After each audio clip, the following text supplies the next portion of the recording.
AIMIM, जिसके राष्ट्रीय अध्यक्ष असदुद्दीन ओवैसी हैं, उनके बारे में एक ऐसी बात बताने जा रहा हूं जिससे कि आपको भी लगेगा कि आखिर ऐसा भी होता है। जी हां, असदुद्दीन ओवैसी की पार्टी को चलाने के लिए पैसे का बंदोबस्त कैसे होता है, आज आप जानेंगे। प्रधानमंत्री के डिजिटल इंडिया को कैसे करते हैं प्रभावित।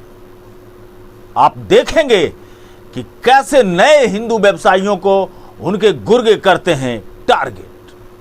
मुस्लिमों को जगाने वाले कैसे हिंदू को जगा गए, इन तमाम चीजों से हम आपको रूबरू कराएंगे। यही नहीं, क्या पूरे देश में चला रही है उनकी पार्टी ये एजेंडा। ये हम नहीं बल्कि एक पीड़ित नव व्यवसायी ने लगाए हैं आरोप।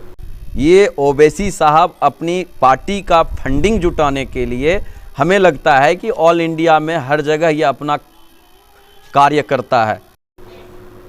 और उस आरोप का क्या है साक्ष्य, क्या है आधार, ये तमाम चीज आज आप इस वीडियो में देखेंगे। आप अंत तक बने रहिएगा मेरे दोस्तों। एक नहीं बल्कि कई लोग हो चुके हैं शिकार। अब व्यवसायी आत्मदाह करने को है मजबूर। और हमें अगर इस तरीके से, इस रवैये से हमें पैसा नहीं मिलता है तो हम आत्मदाह करने के लिए तैयार हैं। इसका जिम्मेदार अगर है तो हो ओवैसी साहब। ओवैसी साहब माननीय सांसद महोदय हैं। अगर उनको मैंने मैसेज किया पीए के माध्यम से, तो अगर उनको थोड़ी सी भी भनक लगी होती तो हमारे प्रति वो थोड़ा सा भी कार्य करते। उस कार्य को अनदेखा किया गया है, जिस कारण से आज हजारों लोगों के घर, पैसा और ज़मीन जथा सब खत्म होते जा रहा है। इनकी पार्टी इसी से चल रही है। या उनके पार्टी में बैठे लोग कर रहे हैं असदुद्दीन ओवैसी के खिलाफ कोई साजिश। इन तमाम चीजों को लेकर के आज हम इस वीडियो में आए हैं, आप बने रहिएगा। मामला यह है दोस्तों कि बिहार के बेगूसराय जिले के बलिया के रहने वाले वाल्मीकि कुमार नाम के एक व्यवसायी, जिसने डिजिटल इंडिया, जी हां, प्रधानमंत्री के डिजिटल इंडिया कार्यक्रम से प्रभावित होकर के अपनी एक दाल की फैक्ट्री लगाते हैं और हो जाते हैं असदुद्दीन ओवैसी के पार्टी में बैठे लोगों का शिकार। मेरा प्रणाम सभी लोगों को। मैं वाल्मीकि कुमार, मथुरापुर, बलिया, लखमीनिया, बेगूसराय का निवासी हूं। मैं माननीय प्रधानमंत्री मोदी जी से, गृह मंत्री, रक्षा मंत्री एवं बिहार के मुख्यमंत्री जी से अनुरोध है, विनती है कि हमने आपके माध्यम से, आपसे रूबरू होकर मैंने डिजिटल इंडिया के माध्यम से एक दाल फैक्ट्री लगाया। वह दाल फैक्ट्री में हमने 42 लाख रुपया लोन लेकर इस दाल फैक्ट्री को डिजिटल के माध्यम से मैं आगे बढ़ाने का काम किया, जिसमें हम ट्रेड इंडिया के माध्यम से तमिलनाडु से संपर्क किया। तमिलनाडु में जो है पलानी ज़िला है, उस ज़िला में मैंने संपर्क किया। वहाँ से पार्टी आया, हमारे यहाँ से दाल ले गया। उन्होंने 17.5 लाख रुपया का दाल ले गया, मसूर दाल। और मसूर दाल ले जाने के बाद उन्होंने मुझे चेक दिया और बोला बाकी पैसा आप चलो, मैं वहाँ पर दे दूँगा। ट्रांसपोर्ट के माध्यम से सारा पेपर, टैक्स, सब चीज़ इंक्लूड करके मैंने उनको माल छोड़ा कंटेनर में लोड करके। सारा पेपर मेरे पास में बाज़ाब्ता अभी भी है और प्रूफ भी है। उस प्रूफ के माध्यम से मैं जब वहाँ एड्रेस पे पहुँचा तो हमारा माल वहाँ तमिलनाडु से शिप पे लोड कर रहा था, जो श्रीलंका जा रहा था माल हमारा। मैंने उनसे बोला कि साहब हमारा पेमेंट कर दो, तो उन्होंने कहा कि सर आपको शाम को पेमेंट कर दूंगा। मेरा पेमेंट उन्होंने नहीं किया और जो है 4 दिन तक मेरे को रोक कर रखा। 5वां दिन वो मुझे बोला कि आप यहाँ से चले जाओ, नहीं तो मारे जाओगे। जब मैं वहाँ से भागा तो भाग के आया अपने बिहार, और बिहार में आया तो मैं वहाँ पर 2-4 लोगों के माध्यम से संपर्क किया। तो जो आदमी हमारा माल यहाँ से ले गया, उनका सारा प्रूफ, उनका हैंडराइटिंग, उनका पेपर, उन्हीं के हाथ से सब कुछ लिखा हुआ मेरे पास प्रूफ है। मैंने कोर्ट भी फाइल किया उस चेक पे। अभी तक 3 साल हो गया सर, हमारा कोई भी अभी तक इसका निराकरण नहीं निकला। मेरा प्रतिष्ठा का इतना हनन हुआ है कि मैं सर आत्महत्या करने पर रूबरू हूँ।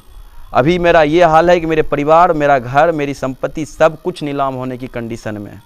आज हम सर ये है कि आज जब पता चला कि वहाँ पर जो है हम फेसबुक से जब जुड़े, तो वह आदमी जो हमारा माल ले गया वह माननीय सांसद महोदय जो हैदराबाद के हैं ओवैसी साहब, उनके साथ में मैंने संपर्क में देखा और फेसबुक में कई फ़ोटो में उनका मैंने ये देखा कि कई किताबें लॉन्च किए हैं, साथ में उनकी पार्टी में शामिल हुए हैं। उनकी पार्टी की कई तमाम हमारे पास में प्रूफ है। जो यह फ़ोटो जो है हमने खींचा है, फेसबुक से निकाला है, जो कि यह पार्टी यही है जो हमारे यहाँ से माल ले गया। इसका सीसी कैमरा में भी यहाँ पर होगा प्रूफ। और ये ओवैसी साहब हैं। ओवैसी साहब के साथ किताब लॉन्च हुआ है और यहाँ पर उनकी पार्टी में तमाम पार्टी में शामिल है।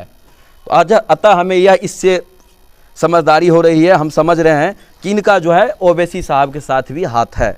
जब मैंने ओवैसी साहब के पीए को फ़ोन लगाया नेट पे सर्च मार के, तो उनका कहना हुआ कि ठीक है, आपको कहाँ से बोलो। मैंने बोला बिहार से। मेरे बिहार से 17.5 लाख का माल लेके भागा है। मैं गरीब आदमी हूँ, मैं कंगाल हो चुका हूँ, मेरे पास कोई ऑप्शन नहीं। तो उन्होंने ये कहा कि ठीक है, आप इसका प्रूफ भेजो। जब मैंने प्रूफ भेजा तो वह प्रूफ में जो है उन्होंने मुझे उसका नंबर दिया और नंबर से मेरे को कॉल आया कि मेरे को पार्टी से निष्कासित कर दिया है, आप फ़ोन करना बंद कर दो, नहीं करोगे तो मैं वहीं पर आकर मारूंगा। अब मुझे यह उम्मीद लगता है कि जो हम ओवैसी साहब को हम अपना सांसद महोदय या हमारे देश के नागरिक होने के कारण मैंने उनको जो एक सवाल पूछा, उस सवाल का अभी तक मेरे पास जवाब नहीं मिला है। मैं इनसे यह पूछना चाहता हूं कि अगर वह आदमी आपके संपर्क में है ओवैसी साहब, तो आप जो है उन व्यक्ति को आप बोलो मेरा पेमेंट कर दे। 17.5 लाख एक गरीब आदमी के लिए छोटा रकम नहीं होता साहब।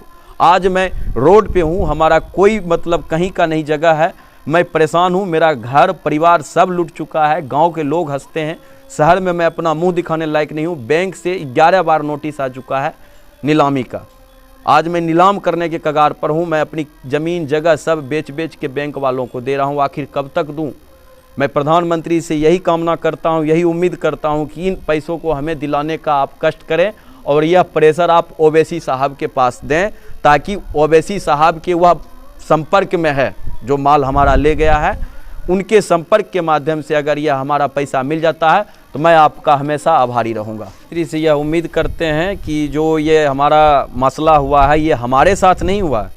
ये ओवैसी साहब अपनी पार्टी का फंडिंग जुटाने के लिए, हमें लगता है कि ऑल इंडिया में हर जगह ये अपना कार्य करता है। हमारे जैसे हज़ारों लोगों के साथ में धोखाधड़ी हुआ हो। इसका हमारे पास में 5-10 लोगों का फ़ोन भी आया था जब मैं तमिलनाडु में था कि ये ऑफिस वहाँ से वो गायब करते रहता है, ऑफिस में वो नहीं मिलता है और ऑफिस गायब करके दूसरी जगह शिफ्ट करता है। उस शिफ्ट के दौरान हम जब वहाँ एक बार और दोबारा पहुँचे तो वहाँ पर 2-3 पार्टी और आए हमारे जैसे, उनसे हमारी संपर्क भी है। और हमें यह लगता है कि अगर यह ओवैसी साहब के माध्यम से हमारा पैसा पर्याप्त नहीं होता है तो हम तो यही कहेंगे कि हमारे ओवैसी साहब भी इसमें शामिल है और इस फंडिंग को जुटाकर वह राजनीतिक का कार्य करते हैं। और हमें अगर इस तरीके से, इस रवैये से हमें पैसा नहीं मिलता है तो हम आत्मदाह करने के लिए तैयार हैं। इसका जिम्मेदार अगर है तो हो ओवैसी साहब। ओवैसी साहब माननीय सांसद महोदय हैं। मैंने मैसेज किया पीए के माध्यम से, उस कार्य को अनदेखा किया गया है, जिस कारण से आज हज़ारों लोगों के घर, पैसा और ज़मीन जथा सब खत्म होते जा रहा है। इनकी पार्टी इसी से चल रही है, मुझे जहाँ तक लग रहा है।